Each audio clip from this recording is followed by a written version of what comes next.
好，那智慧的家电这东西，我以前的想法是要三思哦。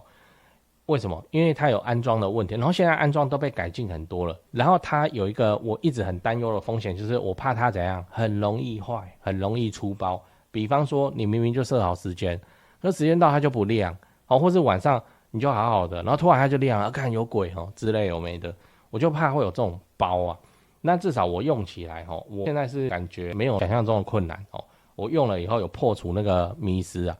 那你看哦，我也只敢说。现在是用那个智慧灯泡，以后我有试其他东西，我确定 OK， 我再来拍影片。装潢设计界有一个流行最近的流行，这几年流行叫全屋智能家电，对不对？全屋全屋智能家电的意思是你一开门或者你喊一个什么东西，然后全间的那个灯就全部都自己慢慢亮起来，然后窗帘就打开，怎么样有没的？全屋智能家电没有不好只是我现在看起来还不够便宜，你的东西多了以后。那个维修起来可能真的会很麻烦怕会真的很麻烦。维修如果你是用在你家，按的还好；如果你是用在租客那里，不就很麻烦，还要约时间，然后去修、去换、去干嘛，有的没的。我是刚刚不必了了。那这灯泡这个东西，把旧的拿下来，把新的换上去，该设定设定啊，这样就好了。房东也在用这颗智慧灯泡，让租客超有感先说结论，智慧灯泡那就蛮便宜的。而且你自己爬梯子就可以换了是真的可以考虑来使用这样。嗨，我是买房阿元，订阅买房阿元，我先祝你老了有房也有钱。我们上一支影片聊了怎么选到好的装潢公司，还没看的话可以看一下。那今天我来跟你讨论智慧灯泡也很好用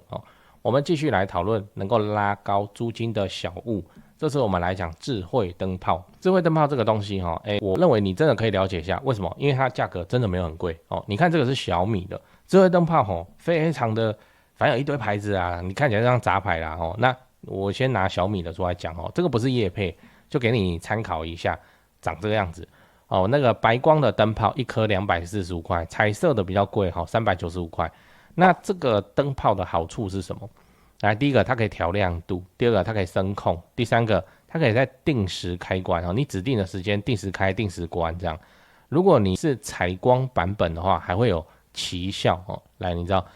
我们先来看这张图这个是我从小米的官网抓的。好，这个就是一般日光灯的长相，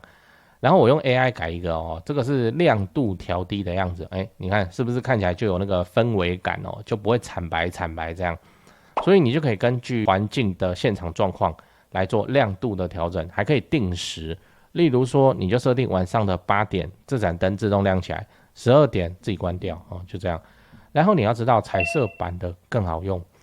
我其实更推荐你要买，你就直上彩色的当然啦，彩色比较贵所以你在有需要用的地方再用就好了，不用全间都去用一般你就用白光彩色可以用在哪里嘞？卧室，来你看这张。是不是改成黄光以后，这个氛围感又更强了就是一间厉害的卧室你这样我干嘛要买彩色？我就买黄光不就好了嘛那反正就是可以调整嘛可以调那个亮度啊跟那个色温。而且你知道，如果买这种智慧灯泡，还可以在 App 里面设定，例如说晚上6点的时候自动亮白光，晚上10点的时候白光要去转成黄光之类的，有很多的变化球可以玩。我现在就有在用那就是你都不用管它，你就给它放着那你设定好了以后，反正它就照你的那个时间亮跟暗，就这样。我晚上滑手机的时候就是靠这种光等到那个熄掉你就知道了躺在床上滑手熄掉就是几点那你就睡觉就大概就是这样。很多变化可以去玩，又或者说你可以把它调成红光，红光也没有不行神明灯之类的有一种熟悉的感觉。然后我也知道有人可能会担心说，如果租客他不会用该怎么办我个人认为这真的没什么难的，就是 App 上点一点而已而且它就是吃屋内 WiFi 那吃屋内 WiFi 的话，变成说你房东你还是可以去控这个东西好，那你就是到时候就问租客的 email 然后叫他下载相关的 App， 因为那个牌子有很多，每个牌子这个叫智慧家电，大概都有自己的 App。那我举小米的例子，是因为小米它生态系里面它整合的东西最多，都是用同一个 App 去控就好了。反正就是 App 上点一点，如果他真的不会用的话也没有差，反正你就都设定好了，顶多就是跟你说什么这个6点亮要改成7点之类的，那你就把它调好了。最差就是把它当成一般的电灯来用，就直接按开关，按就亮，关就按，就这样。最后你要知道用智慧灯泡的额外价值这个智慧灯泡我也是用了以后才知道说，为什么现在的人可以说是需要它了，因为它可以定时开关灯。你说这有什么了不起讲给你听例如说，你一定有听过一句话叫做不管再晚，家里永远为你留一盏灯，对不对？或是你就加班回到家的时候，不会说什么家里的灯都关了，然后觉得自己就被孤立之类的，有那个孤独感油然而生。那你就装智慧灯泡，就这样嘛，你就设定晚上7点开灯这样子你回到家的时候那盏灯就是亮的那你要留5盏10盏随便你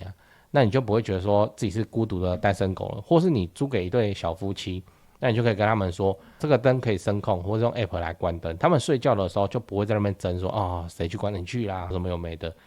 那我们这些做法都是为了怎样都是为了要让租客感受到无形的方便感跟提高生活品质，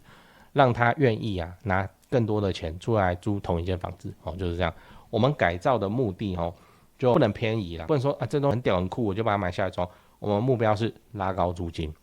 智慧灯泡还好就换几颗灯，而且是特定的局部在那边换灯而已是不会贵到哪里去。那一样，我在虾皮有看到几个不错的智慧灯泡，我就贴在留言区，你可以去看看，有需要你再买。我会直接跟你讲我放留言区的商品有那个虾皮分润不是要赚这个钱，在做实验因为那个分润实在是有够低的，那都零钱你现在口袋里的钱都比这个分润还要多，那你就试试看，有需要你再买就可以了。对讲个题外话，就是现在的房地产市场很冷清那让你感到害怕，不太敢继续置产。我的看法是这样先说结论，现在是对高雄市低总价的中古屋而言，教科书级别的巴菲特，别人恐惧我贪婪时刻真的我没胡乱因为高雄市的重大建设跟民间投资跟工作人口都还持续的在盖在成长，都没有停。2026年开始会陆陆续续的启用或是开幕，而且像台积电的正式上班人数嘛，也都还在成长中，还没有完全发酵。以现在的自产周期要出租放生满5年来看现在真的是比去年疯狂的去年还要美的进场时间点。我认真我这种重大建设旁中古屋的流派就是这里好，赚不是最多但是稳健到爆。天塌下来了，有预售屋顶着嘛那我都还持续在看你不用怕，因为我们的目标是老了有房也有钱关税台币升值就不过是30年自产周期中的一朵乌云而已，安北高雄、南高雄自产中古屋就找台湾房屋美术之星店林店长处理，LINE就加小老鼠 go 5个 go 加这个 LINE来慢慢看 PO 给你的房子都挑过都有战斗力的。反正天塌下来了，有预售屋顶着了，我们中古屋真的是非常的稳健安台北市、新北市自产就找肖店长，LINE就加小老鼠掰台北直接看低于实价登录的房子。最后请你购买我买房阿元的 YouTube 频道会员我会挑出能够拉抬房价的重大建设我的高雄自产作业就直接给你抄，1个月250块钱，自产高雄之前上个保险非常的便宜。你有购买会员的话，就我回答问题会详细也认真很多那通常会用到录音去好好讲，这样没有买的会员我就简答。老了有房也有钱，这个目标才是我们的追求。现在就点开资讯栏加入会员，直接开始抄作业。我是买房阿元，加入会员，祝你老了有房也有钱。讲八卦讲八卦就智慧家电这个东西我今天讲灯泡那灯带也差不多就不会再特别讲一集了。灯泡跟灯带不一样，你知道吗？灯带就是一长条的。好，那智慧的家电这东西，我以前的想法是要三思为什么？因为它有安装的问题，然后现在安装都被改进很多了。然后它有一个我一直很担忧的风险，就是我怕它怎样，很容易坏，很容易出包。比方说，你明明就设好时间，可时间到它就不亮或是晚上你就好好的，然后突然它就亮了，看有鬼之类有没的，我就怕会有这种包那至少我用起来我现在是感觉没有想象中的困难我用了以后有破除那个迷思那你看我也只敢说现在去用那个智慧灯泡，以后我有试其他东西，我确定 OK 我再来拍影片。装潢设计界有一个流行最近的流行，这几年流行叫全屋智能家电，对不对？全屋全屋智能家电的意思是你一开门或者你喊一个什么东西，然后全间的那个灯就全部都自己慢慢亮起来，然后窗帘就打开，怎么样有没的？全屋智能家电没有不好只是我现在看起来还不够便宜。你的东西多了以后，那个维修起来可能真的会很麻烦怕会真的很麻烦。维修如果你是用在你家，按的还好；如果你是用在租客那里，不就很麻烦，还要约时间，然后去修、去换、去干嘛，有的没的。我是刚刚没必要了。那这灯泡这个东西，然后把旧的拿下来，把新的换上去，然后该设定设定啊，这样就好了。如果你今天是什么智能的电动窗帘、智能的什么什么有的没的，我在想说，那个可能会比灯泡麻烦很多了。那智能家电里头我也不敢试那我有试，我确定不错的，那我再把它拿出来。像我现在就是认为这个灯泡跟灯带是没什么问题的，这是什么问题就这样，差不多的东西啊。那智慧灯泡对我们来说，我个人是认为，就是说让租客怎么样多付一点租金，然后确实可以买到生活品质的提高确实这样就很好很好啦有一个细节就你可以装。就比方说我自己的困扰啊那我现在也用一个小的解法，就感应灯感应灯你真的去买到手，那都很便宜几十块而已。感应灯你买到手，你就觉得说这什么东西怎么那么废，那个灯都不够亮，这到底是怎样？但是它有它的用途，就是晚上起来尿尿的时候，厕所灯怎么样？一开哇又爆亮那等一下又不好睡了就是这样。别小看这一点这个是台湾千家万户到现在还是长这个样子，然后房东也不会去帮租客考虑到这些东西，就是这样，一开就是爆亮，睡意全无房东很多话可以讲那个安装你不会撞到什么 OK 好。那我的解法是感应灯，感应灯真的很便宜，我也不知道为什么这东西那么便宜然后现在感应灯也不装电池了就是你就把它下来充电充就是 Type C 就这样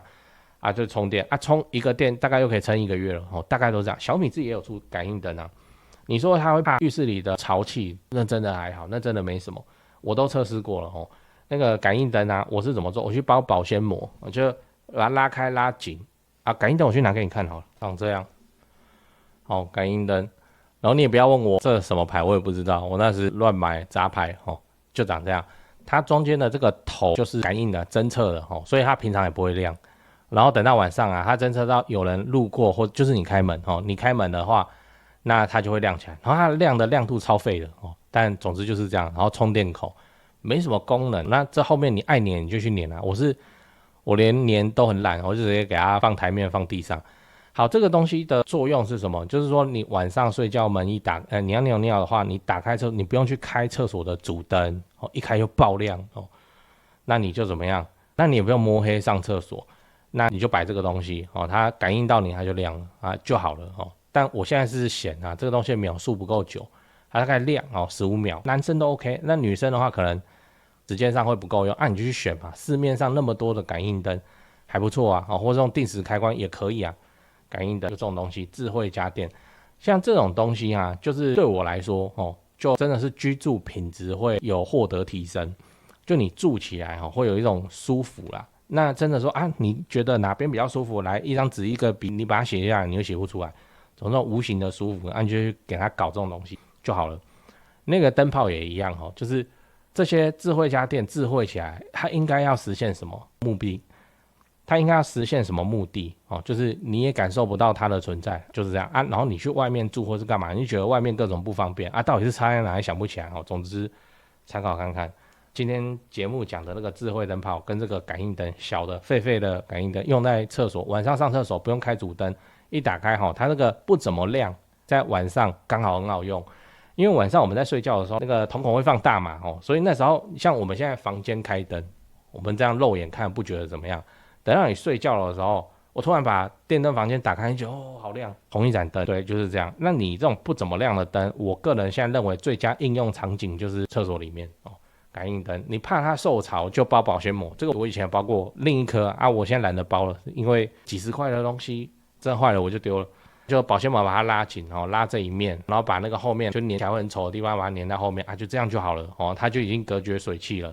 好，然后我已经测过了，你包保鲜膜不会影响到它的侦测，就这样。这种人体感应灯有比较好的版本哦，确实有，但是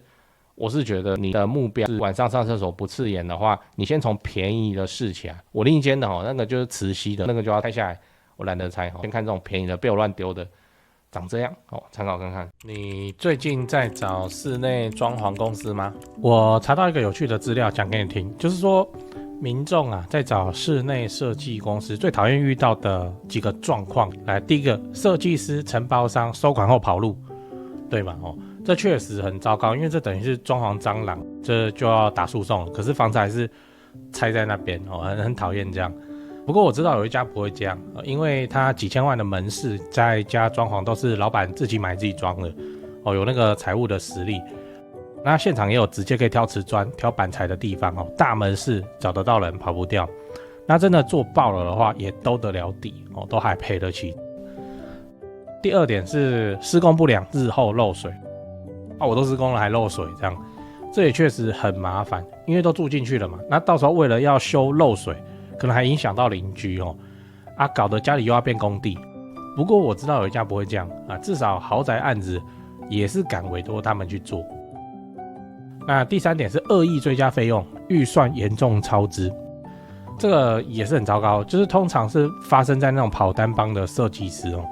就他是先低价报价，然后把案子接进来，然后后面再一直加，反正我都拆下去了，那你不加也不行，就会感觉像被绑架一样。这个我观众也反映过非常多这种情况。不过我知道有一家不会这样，因为他们就做10几年了那这个案例上跟那个施工上跟他的售后去看他的 Google 评论评价就知道了。你刚刚看到的画面全部都是他们家以前施工做过的案例照片。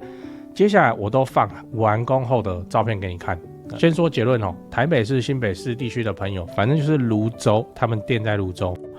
蘆洲开车30-40分钟之内可以到的地区。那家里要装修或者自产的要装修，就找这一家室内装修公司先问问看。汉一室内装修，因为我有认识老板，那又加上很多双北的朋友在请我推荐室内设计公司。双北什么老屋翻新隔套老公寓预售屋交屋要整理要收租的，我就推荐这家汉一室内装修。汉一陈老板案件经验非常丰富，他给我历年来的施工照片，案场超过100场照片超过27000多张，我都不知道怎么挑那加这个 LINE 可以跟助理先描述你的需求，甚至直接传屋况的照片，初步谈一谈之后应该就会去丈量了室内设计是这样就你找谁不是找，就是找而已嘛，就是怕被骗怕被敲而已嘛那我推荐我信任汉一陈老板。那你的房子要装潢那就找汉一室内装修，先加他们先去问一下。双北装潢就找汉一室内装修，买房阿元推荐，总是比在外面乱找还要安全一点。现在就加 LINE 的 ID 是小老鼠HANYI汉一。